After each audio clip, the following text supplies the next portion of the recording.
It is the Pregame Show Network. It is Tale TC here in Atlanta. It's our guy, Uncle Neely. What side of the screen are you on? No, you're not on that side. You're on that side.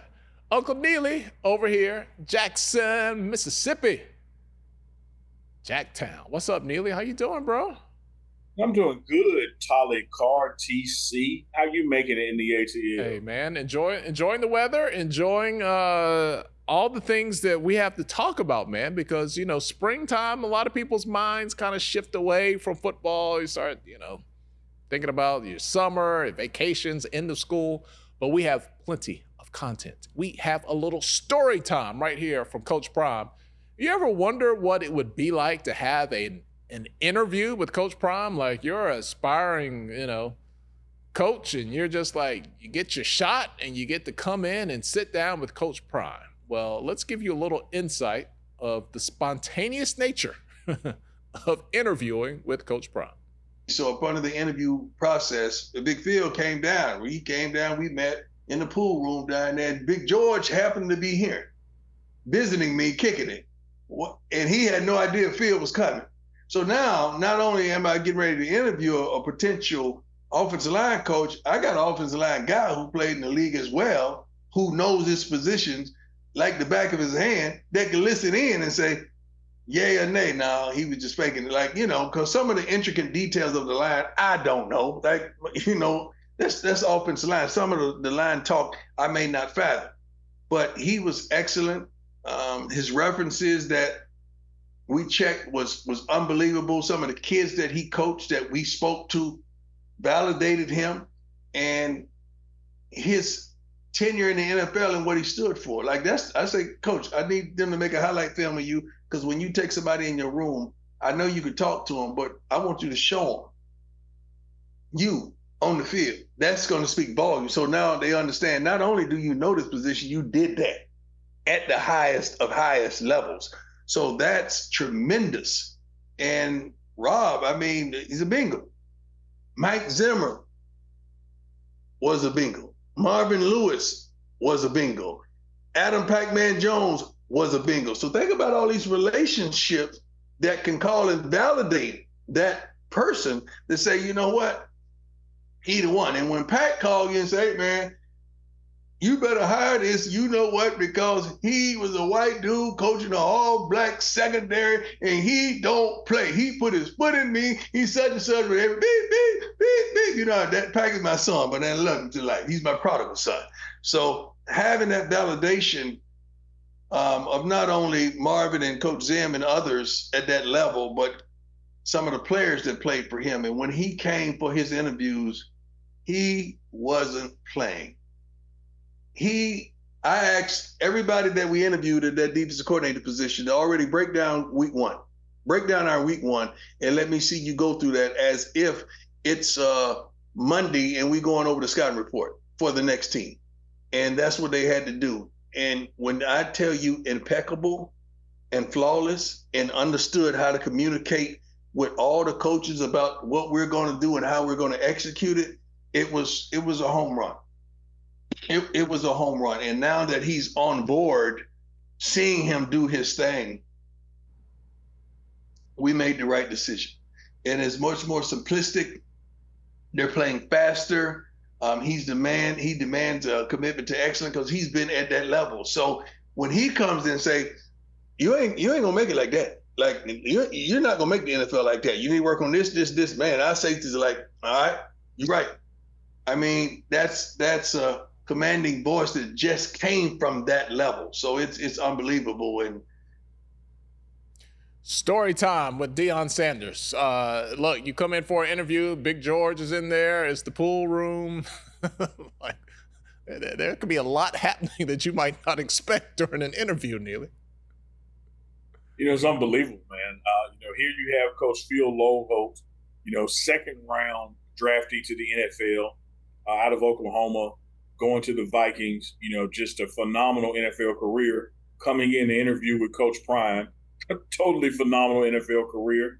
And sitting in the next room is George Hagerman, Big George, as we call him, new to the staff, is going to be over, player development and leadership kind of things. And, coming from IMG, but he played in the NFL third-round draft, played with the Cowboys with Coach Prime, and played with the Buccaneers with Warren Sapp.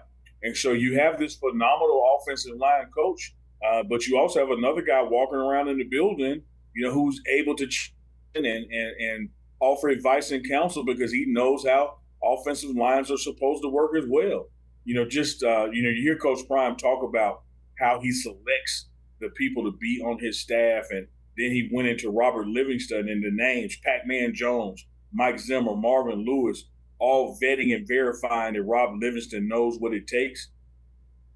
Just think about what it's like to be in that interview process with a guy with a gold jacket and he's believing in you and you're believing in yourself. You can't lose. Well, you definitely cannot go in there and try to finesse Coach Prime, Neely. You either know your stuff and you are 110% thorough, or you're not the man for the job. He demands excellence, and he has a network that even if he should need some help, like, hey, I don't know every single thing, all the ins and outs and tricks of offensive linemen, but man, that Rolodex, when it comes to knowledge, Neely, you ain't going to beat that one. No, man, Tyler, I will never forget this because I'm a Dallas Cowboys fan. I'm sitting in Coach Prime's office at Jackson State doing an interview with him, and the phone on his desk, another cell phone, just keeps ringing.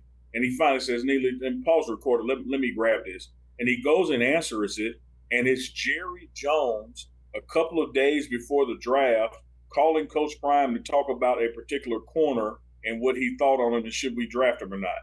Unbelievable the power that this man has in his Rolodex, in his phone, the people that he can call upon, and just as not more importantly, the people that still call upon him. So when it comes to vetting people and understanding who can work well, who's in an environment that they're suitable for this, he knows how to vet people and make the right choice. One of the things that was kind of glossed over there when he talked about, Robert Livingston was, here's Pac-Man Jones, vetting a young white guy saying, hey, coach, he might be a younger white guy, but he knows how to coach brothers. He knows how to motivate. He knows what it looks like. He will be a great addition. What a statement coming from a guy who played secondary at the Bengals, who was older than his coach, than to sit there and say, Robert Livingston knows what the hell he's doing, man. Beautiful story. And look, so, we're all so sensitive, and you say the word black, you say the word white, people start clutching their pearls. But look, that's the dynamic of football. There's a lot of brothers out there. That's math. The math is what it is. You got to have, a coach, regardless of who the coach is, regardless of the coach's color, but you have to have that relatability. Can you talk to some guys that maybe came from a background that you're not intimately familiar with? Can you relate to them? Because it's not only X's and O's. Neely, they have to respect you and understand that you have their best interests in heart, because when you get in there and you start beeping, if it ain't coming from the right place, it can quickly go left. Absolutely. Deion Sanders ain't got this successful in life being no damn fool. He is smart. He is savvy. He knows relationships and human capital and how to pick people who can work with people. He gets it. I tell people all the time that he could easily quit coaching and go be the CEO of Amtrak and turn that around, because it ain't about footballs and trains. It's about people who can lead people and get them in the best position for the goals of this organization. And, we can be racially sensitive all we want. I get that. I understand it. I am a black guy born and raised in Mississippi. But the truth is, Tyler, you can be agnostic, but still have to be realistic. That no, Deion Sanders is not hiring people based on race, and that's one side or the other. But having said that, you still have to make sure the person you're hiring is able to communicate effectively and lead people that are different from them are the same. Because just because a guy is black doesn't mean he's, be a more effective coach than the guy who's white. You have to dig deep into the weeds and see people's communication style and look at their history of being able to reach people and bring people together, who may not be racially diverse, but have certainly diverse backgrounds. So Coach Prime gets that kind of thing, man. There ain't a person in that building because of their gender or their race, but he does expect people to be able to work together and communicate effectively, and that's something he's going to look at when he's hiring. All right, back to the football field and the X's and O's. One thing that he has said about Livingston is that his ability to put people in position where they're not thinking, they're reacting, and they're just playing. And whether you have played a sport or not, you have definitely heard from an athlete the difference in outcomes when you can play and react as opposed to thinking. Yeah, you can't truly think and move at the same time.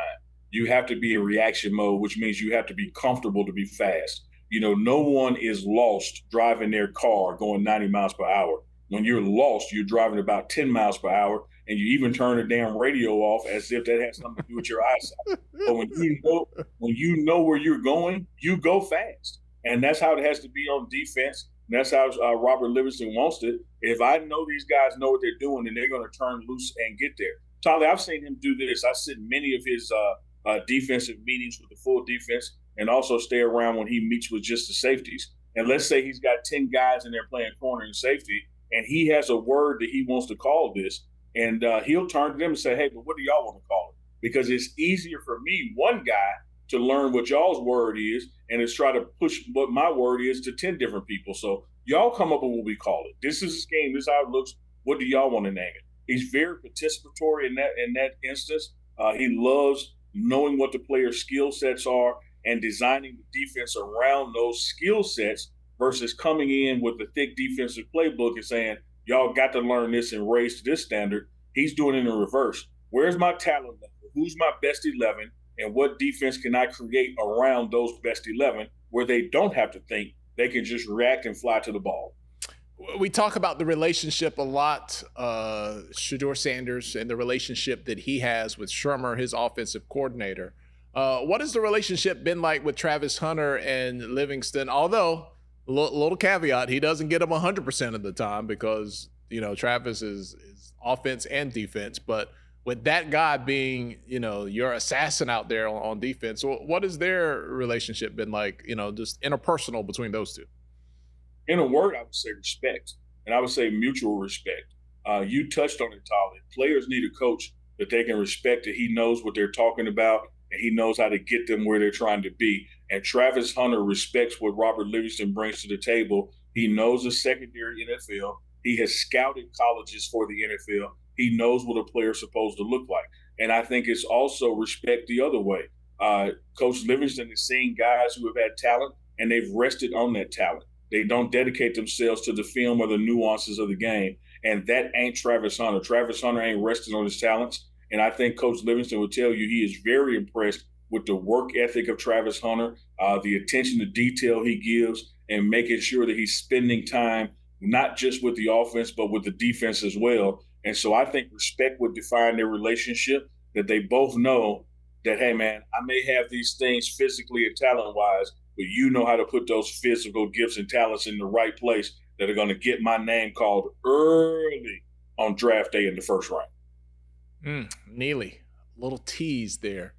We're going to talk about this later. We're not going to go super deep dive. We're not even going to touch the surface. We're just going to throw it out there as something to talk about a little later. We'll get you going in the comments. Is it a guarantee? Is it a lock that Travis Hunter will enter the NFL draft just because he's eligible? You all think about it at home. Me and Neely will talk about it at a later date. That's going to be a good conversation. Good conversation to have. All right. We'll leave you on that to ponder until the next time. This is the Pregame Show Network. He is Uncle Neely. I am TC. We'll see you next time around.